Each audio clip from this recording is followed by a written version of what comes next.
bisa belajar dari berbagai hamba Tuhan, kita akan kaya akan ilmu rohani gitu.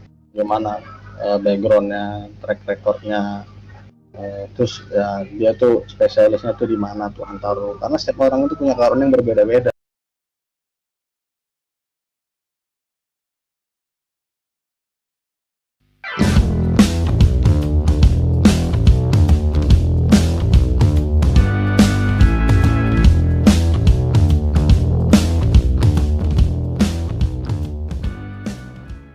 Orang itu punya karunia yang berbeda-beda. Gitu. Iya betul. Ya kan? Karena kan ya gereja itu kan tubuh Kristus, ya kan? Ada tangan kanan, ada tangan kiri, ya ada yang di kaki kan. Tangan dengan kaki fungsinya beda. Gitu. Jadi setiap gereja yang ada itu punya Tuhan punya visinya sendiri. Oke Nar, kalau itu kan tadi Nara bicara tadi kita harus melihat track recordnya hamba Tuhan itu. Nah misalnya ada satu case, ada satu kasus gini, jemaat itu sudah melihat track recordnya dia berbuat misalnya, akan terjadi kejadian A di Indonesia gitu kan. Nah ketika dia omongin itu terjadi, nah nggak lama kemudian apa yang dinubuatkan itu terjadi di Indonesia. Nah akhirnya kan jemaat ini kan percaya gitu, oh ini pendetanya sakti nih, oh ini pendetanya bener nih gitu. Nah akhirnya kan membuat orang tuh pada berkerumun. Tetapi kan yang jadi masalah mungkin banyak beberapa orang menjadi kritis gitu sebagai anak-anak Tuhan. Tadi seperti yang Nara bilang bahwa kembali bahwa pendeta atau hamba Tuhan itu kan juga manusia biasa. Akankah maksudnya sebagai anak-anak Tuhan, sebagai jemaat gitu kan, terhadap berita apa yang disampaikan, apakah kitanya itu harus percaya penuh kepada berita yang disampaikan hamba Tuhan tersebut, atau kita sebagai anak Tuhan misalnya ketika pendeta atau hamba Tuhan itu berbicara gitu kan, Tuhan berbicara kepada saya, kita filter dulu, saring dulu gitu, kita lihat misalnya contoh ya, misalnya dalam yang jadi masalah nih sampai hari ini nih dalam kekristenan itu tentang vaksin.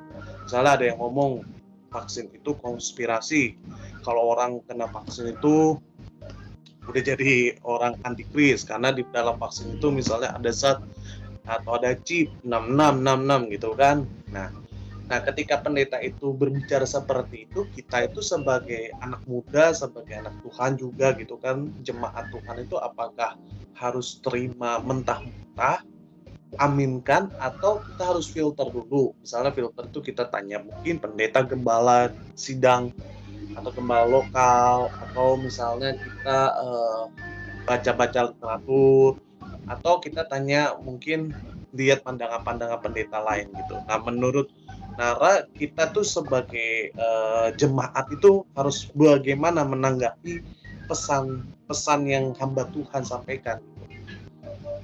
Apalagi yang tadi seperti Nara bilang bahwa dia track record, kita kan harus juga bisa ngelihat track record dia. Sedangkan track record dia itu mungkin 95% gitu, 95% nubuatannya terjadi gitu kan. Karena banyak orang jemaat ya saya harus ngomong jemaat banyak, pengikut dia banyak, bukan jemaat, pengikut dia banyak karena mungkin merasa oh dia omongannya benar kok, 95% nubuatan dia pasti terjadi gitu. Nah kan ini kan agak jadi masalah dilema nih. Ya kan, track recordnya dia oke lah, bukan bagus, bukan sempurna, tapi pesannya nggak sinkron dengan apa yang misalnya pemerintah sampaikan. Nah kita kan juga bingung harus pilih mana nih, ikut pemerintah atau ikut pendeta gua nih gitu. Gimana menurut Nara itu gimana nih? Ini kan jadi masalah nih. Iya. Kalau dari aku ketepatan atau keakurasian satu nubuatan yang misalkan disampaikan hamba Tuhan itu juga nggak jadi jaminan bahwa semua yang dia katakan itu akan benar terjadi, karena segala sesuatu itu harus kita selidikin, Bang. Ya, apapun perkataan yang disampaikan dari hamba Tuhan tersebut, kita nggak boleh telan mentah-mentah. Semuanya itu harus kita saring. gitu. Hmm. Karena juga ya Jadi misalnya pendeta Ya, itu ngomong, apa "Pak, namanya nggak apa boleh yang begini." disampaikan pendeta itu kan kita juga nggak tahu apakah itu pure. Mm-mm. Iya, nggak boleh langsung percaya gitu aja gitu, karena kita juga nggak tahu apakah mungkin Tuhan berbicara kepada hamba Tuhan A, tapi kita nggak tahu apakah dia itu benar-benar menyampaikan A atau menambahkan sesuatu ya, Oh, ya jadi jadi bisa jadi misalnya nih ya, contoh nih ya, misalnya hamba Tuhan itu dapat suara gitu kan, atau dapat mimpi Tuhan datengin dia. Kamu tolong dong sampaikan kepada jemaat gitu kan, sampaikan ini. Nah, mungkin dia si hamba Tuhan ini merasa gini loh, jemaat gue banyak nih ya. Sedangkan ya mungkin ya maaf kata nih mungkin gue butuh PU gitu kan. Mungkin bisa aja gitu. Gue tambahin dikit deh biar ada kesan-kesannya mistik gitu. Mungkin bisa hamba Tuhan itu bisa seperti itu ya, mungkin ya. ya tidak dipungkiri Bang, karena kita tahu ini udah jadi rahasia umum bahwa warga 62 itu menyukai yang namanya konspirasi, menyukai yang namanya drama-drama, ya kan? Drama Ya, Korea. iya, karena apalagi yang mengarah ke hal yang negatif ya Bang. Karena yang negatif-negatif itu yang apa namanya akan diundang sana sini, ya. Kan yang biasanya tampil di berbagai media itu kan ya yang kita lihat bahwa yang arah-arahnya kan negatif. Oh, emang ya begini.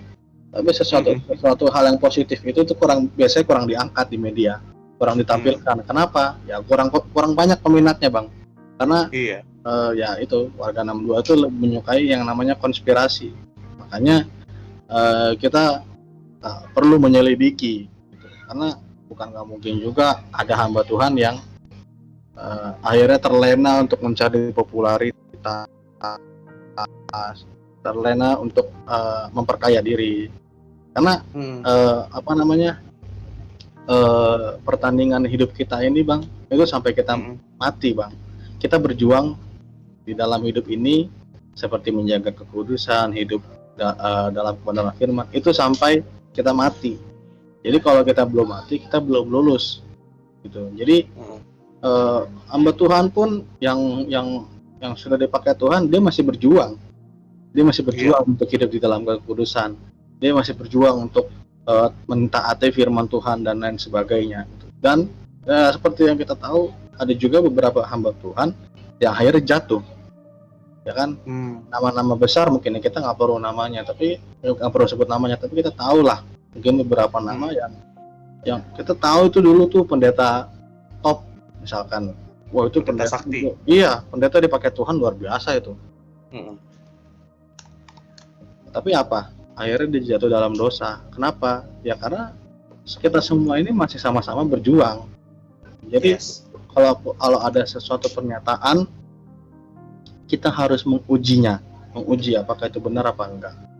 Balik lagi kita harus tanya Tuhan. Tuhan apakah ini benar daripada Engkau? Kalau dia tunjukkan padaku Tuhan melalui tandamu. Nah misalnya, kalau orang udah doa kayak gitu tuh, Tuhan tolong tunjukin. Biasanya Nara kan pasti ngalamin seperti itu kan, pasti kalau bicara begini kan berarti kan pernah merasakan. Nah biasanya tuh Tuhan kasih tanda kepada kita itu seperti apa? Kan nggak mungkin deng langsung Tuhan tunjukin di muka kan, nggak mungkin. Iya. Gitu kan. Pasti kan ada indikator-indikatornya. Misalnya Tuhan tuh ini loh benar-benar yang Tuhan kasih gitu. Itu biasanya apa sih? Misalnya apa yang Tuhan biasanya kasih tandanya itu kayak gimana sih gitu loh?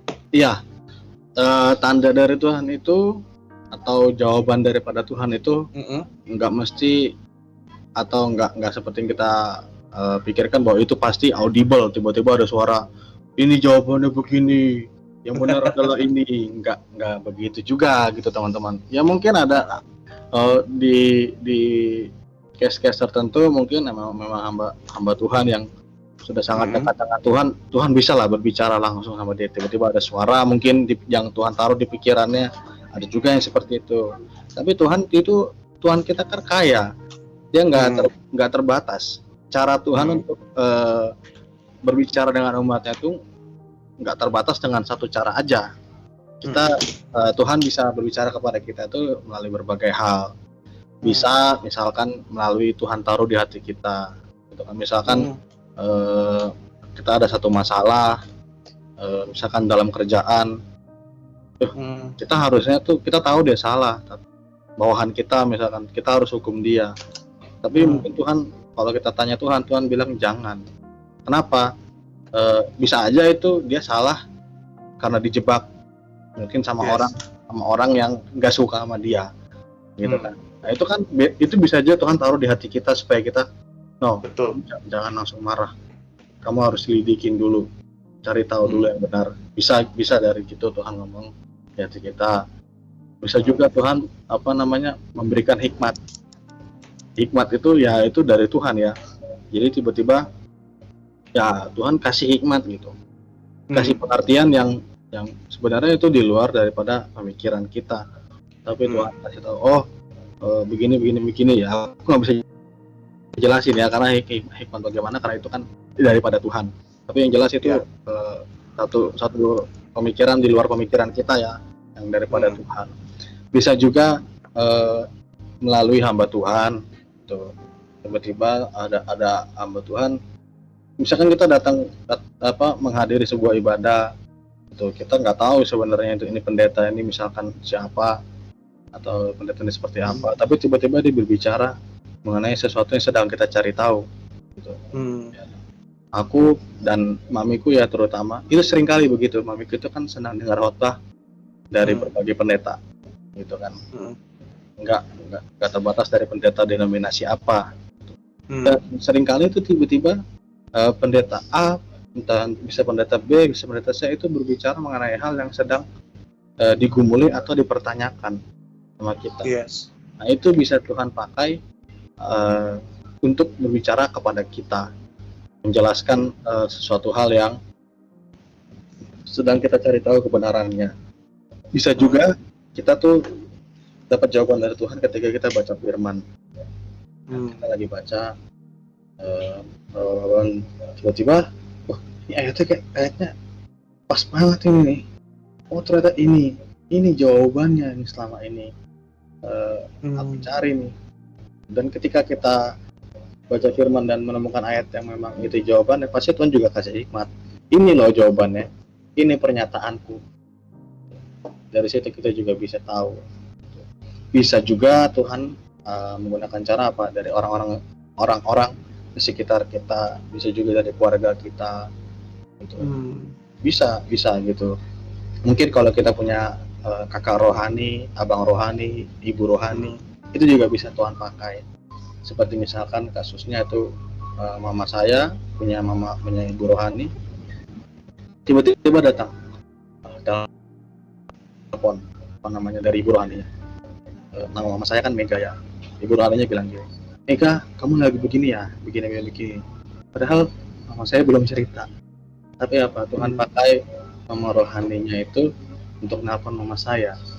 Jadi berbagai cara Tuhan bisa lakukan.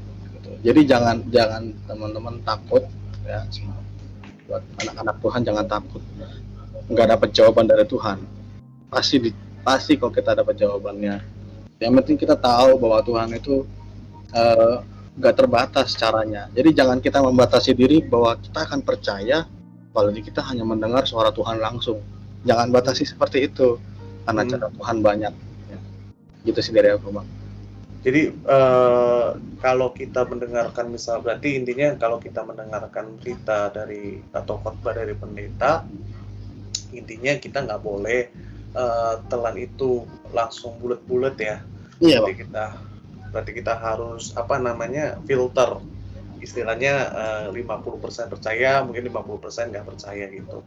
Nah caranya kita filter mungkin tadi kita berdoa, bergumul pribadi sama Tuhan mengenai pesan yang sudah disampaikan, misalnya ya tentang masalah vaksin itu boleh atau enggak. Nah mungkin tadi seperti yang Bang Nara kasih tahu kan, misalnya contohnya kita bergumul sama Tuhan itu bisa kasih 1001 cara yang ajaib, maksudnya jawabannya gitu kan, bisa lewat Tadi Bang Nara ngomong bisa lewat firman, lewat pesan dari hamba Tuhan, terus lewat apa namanya, mungkin Tuhan bisa audible datengin ataupun kasih mimpi gitu kan, terus mungkin juga lewat nasihat-nasihat keluarga, sahabat gitu. Nah, itu kan dikasih hikmat. Nah, itu kan berbagai cara ya yang bisa kita dapat ataupun konfirmasi yang bisa kita dapat tentang dari Tuhan tentang suatu masalah. Nah, oke Bang Nara, berarti itu kan kalau kita berposisi sebagai jemaat ya, jemaat sebagai umat Tuhan gitu yang mendengarkan berita gitu. Nah, kalau menurut Bang Nara nih ya, kalau kita berposisi sebagai hamba Tuhan ya, hamba Tuhan ya gitu kan, kita sudah misalnya secara pribadi nih ya, secara pribadi misalnya Bang Nara gitu kan, mungkin kan nggak semua ya, nggak semua hamba Tuhan itu kan punya kepekaan yang sangat peka gitu kan, mungkin ada yang benar-benar peka, ada yang nggak benar-benar peka gitu kan. Nah, misalnya Bang Nara mempunyai atau hamba Tuhan lah gitu kan, punya kepekaan yang benar-benar peka, sering mengalami pengalaman spiritual bersama dengan Tuhan. Nah, pertanyaannya gini Bang, kalau kita sebagai hamba Tuhan yang mengalami seperti itu Nar gitu kan, ketika Tuhan misalnya datang atau Tuhan kasih mimpi lah, kasih penglihatan, apakah kita sebagai hamba Tuhan harus percaya itu sepenuhnya atau harus sama yang kayak jemaat tadi, kita harus filter dulu atau kita harus uji dulu gitu. Ini kalau kita sebagai hamba Tuhannya ya, bukan sebagai jemaatnya. Tadi kan kita berbicara sebagai jemaatnya. Nah, kalau kita sebagai hamba Tuhannya yang mendapatkan pesan message itu gitu loh. Nah, itu apakah misalnya dengar suara Tuhan gitu kan, apakah itu harus ditelan bulat-bulat, yes itu suara Tuhan gitu, atau kita juga harus uji itu gitu, apakah ini benar suara Tuhan atau suara hantu gitu ya. Kalau untuk misalkan contoh dalam case-nya audible ya, kalau hamba Tuhan yang memang audible dengan dia, ya tentu dia sudah bisa membedakan yang mana suara Tuhan, yang mana bukan. Kalau dalam case-nya mimpi, itu perlu tentu dibawa dalam doa lagi.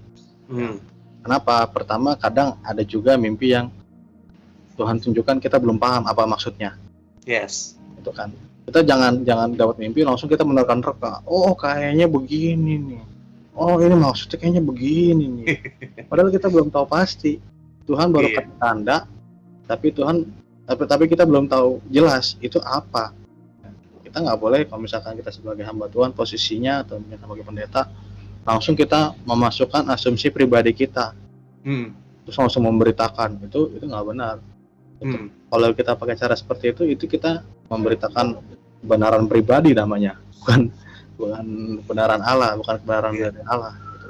Kita tanya dulu Tuhan, ini maksudnya apa? Kau ingin menyatakan apa? Gitu melalui aku, kau ingin sesuatu hal apa Tuhan? Itu kalau dari mimpi kita harus tanya juga. Kalaupun mimpinya mungkin cukup jelas, ya kalau buat aku pribadi tetap harus dibawa dalam doa, gitu. Tetap harus kita doakan. Kalau memang itu daripada Tuhan, ketika kita doa, pasti Tuhan akan ada follow up. Kalau memang itu dari Tuhan, Tuhan pasti follow up.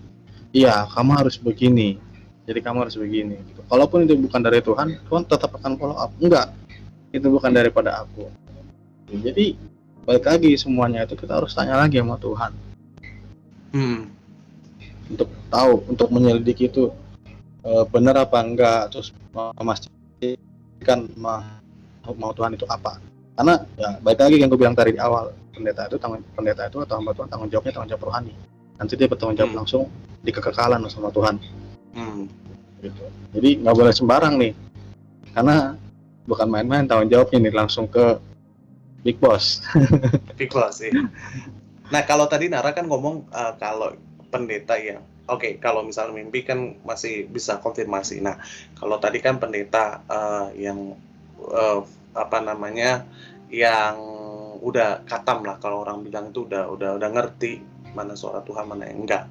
Nah, misalnya nih ada yang nanya nih, ini kalau sebagai posisinya sebagai pendeta atau hamba Tuhan yang baru-baru gitu, yang pemula gitu, baru satu kali didatengin misalnya ding ding ding zeng, gitu kan di depan mukanya, atau dia dengar suara Tuhan suara gitu kan, misalnya kamu harus ngelakuin ini, tapi dia posisinya baru gitu, misalnya baru lulus sekolah teologi atau sekolah pendeta baru, atau enggak baru diangkat jadi pendeta gitu. Nah kan kan kalau istilahnya itu kan jadi shock terapi gitu. Kok tiba-tiba gue bisa dengar suara begini? Ini suara apa ini?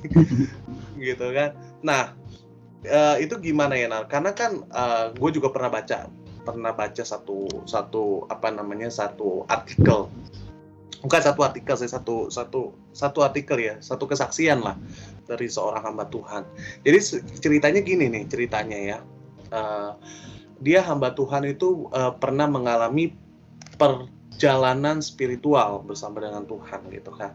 Satu kali dia baru hamba Tuhan ini diangkat rohnya gitu kan, diangkat rohnya sama Tuhan, diajak sama Tuhan jalan-jalan, misalnya ke surga dan neraka gitu kan, ya pokoknya ditunjukin lah.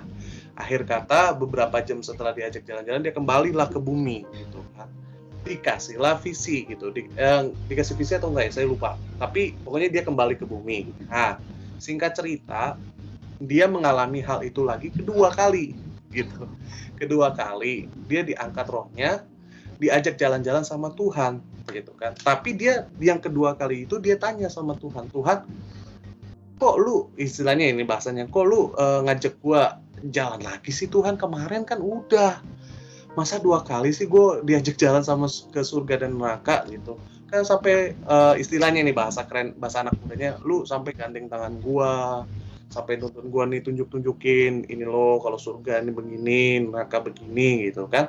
Nah, singkat cerita, ini yang kaget nih, ini yang membuat itu pendeta jadi kaget, shock gitu. Kenapa? Dia tiba-tiba Tuhan ngomong begini, tahu nggak kamu gitu kan, bahwa yang sebelum ini itu bukan aku yang apa namanya, bukan aku yang mengajak kamu gitu untuk jalan-jalan ke situ. Itu adalah si iblis yang menyamar sebagai malaikat terang. Nah, kan dia kaget, hah? Masa bisa gitu. Itu menurut artikel yang gue baca sih, kesaksian yang gue baca gitu. Jadi itu bukan aku, bukan Tuhan gitu.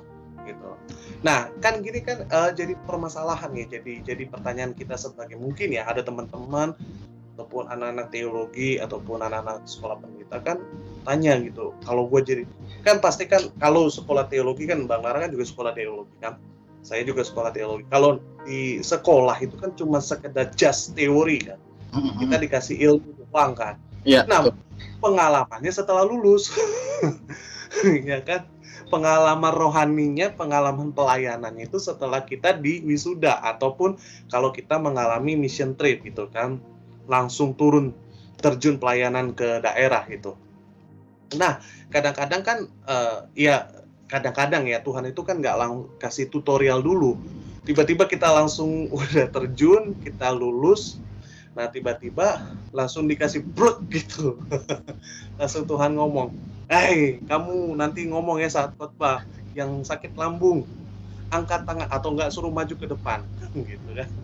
Nah, kan sebagai hamba Tuhan yang muda, yang baru pemula ini kan bingung, ini gue lakuin gak ya? Ini beneran suara Tuhan atau suara hantu ya gitu. Nah, kalau Nara gimana nih kalau sebagai hamba Tuhan, misalnya untuk pemula gitu, baru lulus gitu? Ya, kalau pengalaman seperti itu memang ya itu tidak diajarkan ya, itu memang namanya pengalaman itu kan ya dari apa yang kita alami. Itu kalau buat orang-orang yang mungkin dikatakan masih baru gitu kan, mungkin bingung ya seperti yang abang bilang tadi. Tapi juga balik lagi kalau dari peraturan, misalkan contoh dari artikel apa namanya abang tadi ceritain itu juga lihat kelihatan kan bahwasanya kalau itu bukan daripada Tuhan, ya Tuhan akan kasih tahu mana yang benar gitu. Makanya ya balik lagi, kalau kita ada satu hal yang kita alami, kita dapat, ya kita harus selidikin dulu gitu. Itu juga kan, itu makanya bagus juga tuh ada kesaksian begitu. Aku juga belum ngalamin soal yang seperti itu. Tapi kalau ada orang bersaksi seperti itu juga luar biasa, berarti ya memang semuanya harus kita uji gitu kan. Terus kalau misalkan memang kita mengalami pengalaman seperti misalkan mungkin lagi bawain firman Tuhan, terus kita selesai, kita lagi doain jemaat, Tuhan bilang sebelah sana ada yang misalkan sakit A, panggil ke depan gitu. Kalau memang dia mau, atau kalau nggak disuruh dipanggil ke depan juga, di sana ada yang sakit A, doain aja, nggak apa-apa, lakuin aja gitu. Kalau memang karena itu gini loh, itu kan posisinya kita lagi pelayanan, tentu kita lagi dalam urapannya Tuhan, kita itu lagi dalam kendalinya Tuhan. Tuh, jadi kalau memang kita pada saat pelayanan itu ya, kita jaga kekudusan, kita minta Tuhan bahwa kita dalam hadiratnya, dalam pengurapannya, kita pasti dalam kendalinya Tuhan gitu. Lain kalau kita naik mimbar misalkan dalam keadaan cemar, itu lain. Tapi kalau misalkan kita naik mimbar dalam keadaan kita kendalinya Allah, kalau misalkan kita momen seperti itu ada suara Tuhan, ya nggak apa-apa, lakukan gitu. Karena ya aku sih sebenarnya juga ngelihat salah satu debutan seperti itu. Nah, namanya Gerard. Bukan aku, tapi aku melihat contoh debutan seperti itu. Oh, Pastor Gerard. Iya, Gerard Lemoyne dong. Jadi waktu aku masih di asrama juga dulu, awal kuliah, yang dulu ada ya daerah itu kan di Petamburan ya. Di situ kan waktu itu ada masalah apa ya, aku lupa deh. Sehingga yang di asrama nggak boleh kemana-mana gitu. Nah, waktu itu kebetulan masalah sama tetangga. Iya, yang ada sampai rebutan di sekitar situlah. Tapi untung kita aman dalam perlindungan Tuhan. Nah, satu kali ketika kita ada ibadah, kan di sebelah asrama itu ada GBI Petamburan ya. Kita ibadah di situ. Si Jaran ini mau gitu ya pembicara di situ. Dia diundang mau, padahal kan sebenarnya kondisinya lagi panas ya. Tapi puji Tuhan, dia nyampe situ semuanya baik-baik aja. Dia nggak ngalamin apa-apalah selama perjalanan. Dan ketika dia pelayanan di situ, selesai dia bawa firman, dia mendoakan. Yang di sana ada yang sakit ini, yang di sana ada yang sakit ini, didoain, sembuh. Bener kejadian Bang, aku ngeliat sendiri. Itu posisinya dia bisa dikatakan ya masih pendeta baru, ya kan, karena dia pada saat itu kayaknya baru lulusnya belum sampai 5 tahun, kayaknya ya paling baru 5 tahun lah gitu, belum begitu lama lah ya. Iya. Dan itu baru terjun itu. Iya, baru terjun, dan itu dia sebuah karunia yang beda dengan ayahnya ya. Ayahnya kan nggak di bidang pengajaran. Itu, bidangnya pengajaran. Dia lakukan itu. Ini. Wah. Dan aku melihat kesembuhan terjadi pada saat itu di situ. Dan aku melihat wow, luar biasa banget gitu.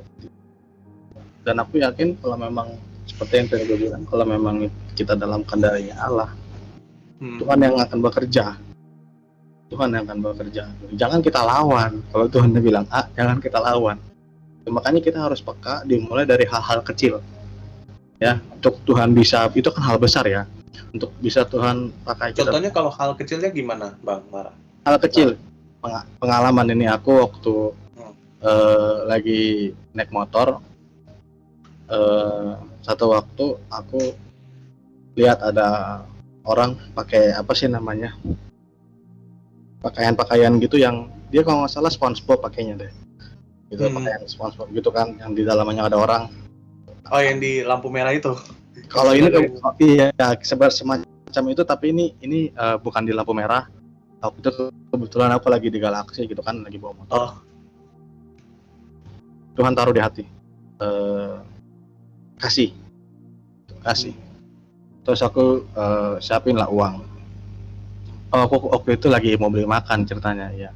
Terus aku lihat itu, aku siapin uang. Waktu itu aku siapinnya 10.000 gitu.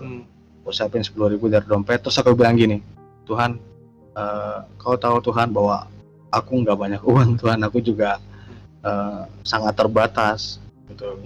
Engkau ngerti lah ya Tuhan kalau aku ngasih segini. Tapi Tuhan bilang di hati ini, Tuhan taruh di hati, enggak, kasih dia 20.000, jangan 10.000. Tapi Tuhan ini aku adanya segini, enggak, kasih 20.000 gitu. Udah, aku turutin aja, udahlah 20.000 lah, karena aku juga nggak apalah ada uang pada saat itu kan. Aku ambil 20.000, terus aku jalan ke orang itu, dan ternyata apa, pas aku kasih, gak tahu kenapa pandanganku ke dalam kotak itu, kotak yang dia bawa, baru 1 lembar uang 20.000. Dia tuh jalannya udah lemes banget, udah gini-gini, udah nggak ada ngehibur-ngibur kemana lagi, nggak ada bikin kocak. Biasanya kan gitu ya, orang kalau pakaian gitu kan supaya orang udah semangat kan gitu. Iya, tertarik atau gimana. Dia udah nggak ada, udah lemes gitu. Aku kasih, wah, dia baru 1 lembar uang 20.000. Wah, gokil, pantesan dia lemes banget gitu. Dan di situ aku langsung, oh Tuhan, ternyata ini alasan kenapa Engkau nyuruh aku ngasihnya 20 ya. Ternyata ini, maksudmu ternyata ini. Untung aja aku taat. Jadi kalau Tuhan berbicara kepada kita taat. Itu contoh hal kecil. Kalau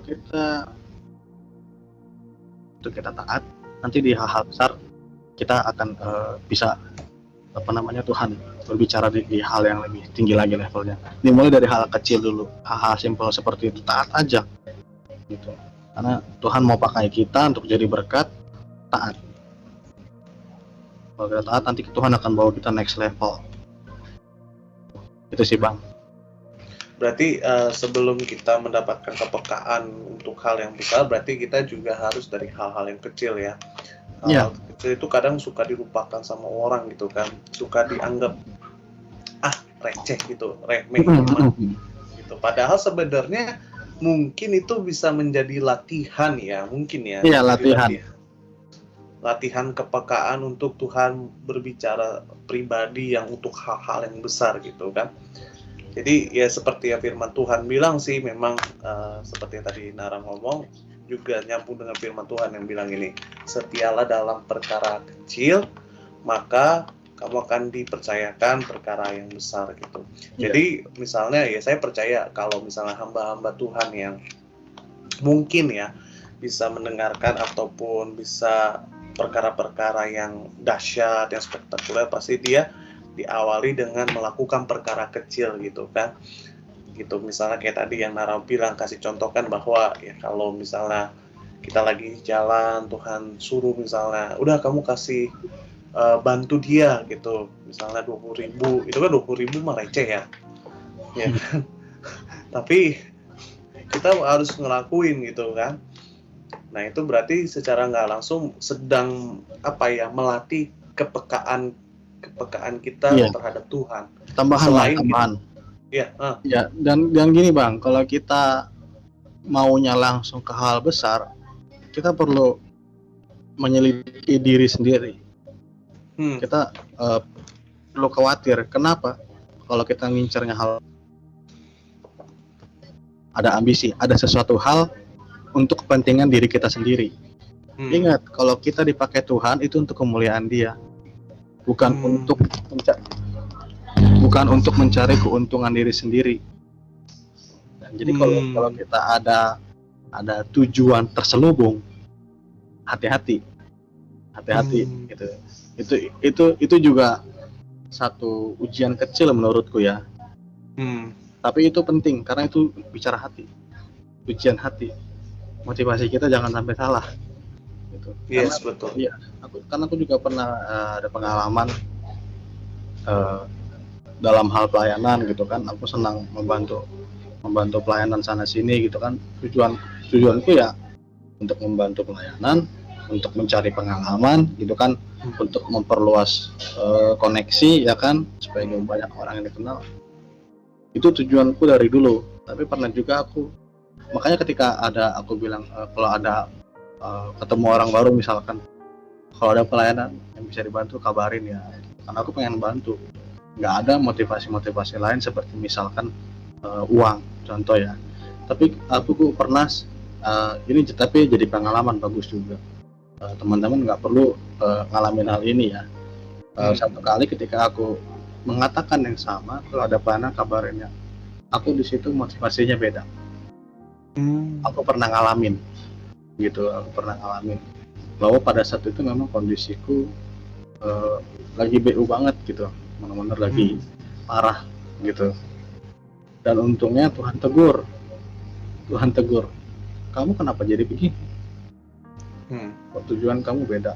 Tuhan buat di hatiku gelisah dan aku merasa berat, aku ngerasa sedih. Ya ampun, kok kamu jadi berubah gitu. Kan tujuan awalku kan ya cari pengalaman, bisa ngebantu ya kan, dimana karena kan aku tahu banyak juga gereja yang mungkin misalnya pemusiknya kurang kan, pemerataan SDM-nya kurang. Iya, SDM-nya itu kan kurang rata lah gitu kan. Jadi aku pengen ngebantu sebanyak mungkin, sebisa mungkin gitu kan, punya pengalaman sebanyak mungkin. Itu tujuanku dari dulu. Tapi ketika satu kali aku motivasiku salah, aku langsung aku benar-benar aku udah salah gitu, karena aku ketika ngomong itu tujuanku beda, dan aku langsung minta ampun di situ. Tuhan ampuni aku udah salah, motivasiku beda. Jadi kalau kita mencari perkara yang besar, kita harus kita belum punya pengalaman di yang kecil, padahal belum terlatih, kita harus lidikin itu, hati-hati. Jangan sampai kita ada ambisi pribadi, kepentingan pribadi di situ. Mungkin kita pengen terkenal, mungkin kita karena kalau terkenal itu siapa sih yang nggak mau gitu kan, banyak pujian yang datang gitu kan. Tapi ya kalau kita udah dipuji, kita senang, ya udah itu aja bagian kita, Bang. Selesai sampai di situ. Kita nggak akan mendapat bagian di surga karena kita dapat bagian kita. Makanya kan segala kemuliaan hanya bagi Allah. Kita kalau misalkan ada pun pujian, ya kita jangan jadi merasa jangan jadi jumawa, jangan jadi berlebihan. Karena kalau kita jumawa, kita merasa berlebihan, ya sampai situlah bagian kita, berkat kita nggak akan dapat upah surgawi nanti. Karena ya segala kemuliaan harus balik lagi untuk Tuhan. Itu aja, Bang. Iya benar, keren. Jadi memang apa yang kita bilang benar sih. Kita harus setia dalam perkara kecil, karena di perkara kecil itu kita bisa diajar Tuhan sesuatu. Mungkin ya bisa lebih mungkin menghargai orang gitu kan, mungkin bisa lebih menghormati orang, respect sama orang, bagaimana kehidupan di saat susah gitu kan. Jadi ketika nanti Tuhan percayakan hal yang besar, hal yang tinggi, akhirnya dia bisa lebih menghargai yang di bawahnya gitu kan, menghargai proses yang dia udah alami sih gitu. Jadi memang apa yang tadi Nara bilang memang benar gitu. Jadi untuk termasuk dalam kepekaan terhadap Tuhan pun juga harus dari hal yang sederhana, hal yang kecil. Nanti ketika kita udah setia, kita tekun, kita jalani, nanti Tuhan akan terus pertambah kapasitas kita, terus Tuhan pertambah kepekaan kita, nanti akhirnya suatu saat Tuhan akan percayakan kita hal-hal yang besar ya kan. Nah Nara, terakhir nih, untuk teman-teman sahabat-sahabat Easy Channel yang menyaksikan ini, ada pesan nggak gitu kan? Yang pertama mungkin Nara boleh pesan kepada umat Tuhan ataupun jemaat Tuhan, anak-anak muda yang menyaksikan video ini terhadap mungkin pesannya, atau bolehlah kasih firman mungkin kalau ada Nara tentang menanggapi itu isu-isu yang ada, termasuk dalam hal suara Tuhan gitu kan. Ada nggak terhadap jemaat dulu nih, untuk jemaat atau umat Tuhan? Iya, pesan-pesan buat anak-anak Tuhan mungkin ya di masa-masa pandemi saat ini waktu kita untuk semakin dekat sama Tuhan. Itu kalau mungkin sebelumnya di waktu di keadaan normal kita sering kali bilang, aduh maaf Tuhan aku nggak ada waktu, maaf Tuhan aku sibuk gitu. Nah ini Tuhan udah kasih waktu nih sama kita nih. Sekarang kalau udah ada waktu gini kita nggak ada alasan lagi untuk beralasan salah seperti itu. Jadi pergunakan waktu ini untuk dekat sama Tuhan, karena dengan kita dekat sama Tuhan ya, kita jadi dapat menyikapi segala sesuatu hal dengan tepat. Ya, kalau kita jauh daripada Tuhan kita bawaannya panik, kita bawaannya takut. Tapi kalau kita dekat dengan Tuhan, kita tahu siapa yang memimpin kita, ya kita berjalan bersama kita nggak akan takut, kita nggak akan panik, kita nggak akan ambil tindakan yang salah. Jadi pergunakan waktu ini untuk dekat sama Tuhan sih, kalau menurutku, supaya hidup kita benarlah, nggak salah. Itu sih dari aku, Bang. Itu kalau untuk umat Tuhan ya. Ya. Untuk anak-anak Tuhan. Nah, kalau untuk para hamba Tuhan, para pembicara, mungkin para pengkhotbah, para pelayan Tuhan, apa nih Nar yang bisa disampaikan itu terkait mungkin isu atau tadi yang ngobrol kita tentang pesan Tuhan atau suara Tuhan gitu. Boleh disampaikan? Mungkin ada yang mau disiarkan? Ya, kalau buat para senior ya, hamba-hamba Tuhan yang senior, ya mungkin aku cuman bisa mengingatkan lagi ya supaya bapak-bapak sekalian, abang-abang sekalian gitu, supaya lebih berhati-hatilah dalam menjalankan tugasnya sebagai penanggung jawab rohani gitu. Jangan sampai sebagai hamba Tuhan, sebagai pendeta malah yang mengarahkan jemaat ke yang salah gitu. Karena kan ya yang senior ini kan mungkin lebih banyak pengalaman, lebih banyak tahu ya. Kita sebagai yang junior hanya bisa mengingatkan gitu, supaya abang-abang, bapak-bapak pendeta, hamba Tuhan sekalian tetaplah di jalan Tuhan, benar-benar segala sesuatunya itu nggak sembarangan gitu. Dimulai dari dirinya sendiri sih. Kalau misalkan hamba Tuhan itu manikan juga ya, dia nggak akan bisa bawa jemaatnya tenang. Jadi ya balik lagi ke hamba Tuhan itu sendiri. Itu aja sih dari aku. Oke deh. Thank you Nara untuk waktu dan kesempatannya untuk kita ngobrol-ngobrol dalam program Quality Time pada episode kali ini. Terima kasih untuk waktunya. Doa kita nih dari Gizia Channel agar Tuhan memberkati Nara terus bersama dengan keluarga semakin luar biasa, semakin Tuhan mempertambah kapasitas dalam pelayanan, semakin dipakai Tuhan untuk memenangkan jiwa. Amin. Untuk hormat kemuliaan nama Tuhan. Oke, sekali lagi thank you Nara untuk kesempatannya. Ya. Biarlah obrolan kita pada kali ini dapat menjadi hal yang berguna, bisa jadi informasi yang mengedukasi kita semua, mengingatkan kita, bahkan mungkin juga menghibur setiap kita agar kedepannya kita bisa menjadi orang percaya, anak Tuhan yang lebih lagi sungguh-sungguh dalam mengiring Tuhan, mengikuti Tuhan dan mencintai Tuhan. Oke, thank you Nara ya. Ya, makasih Bang udah boleh bergabung di sini. Terima kasih kesempatannya. Oke, thank you, Tuhan berkati. Ya, Tuhan berkati.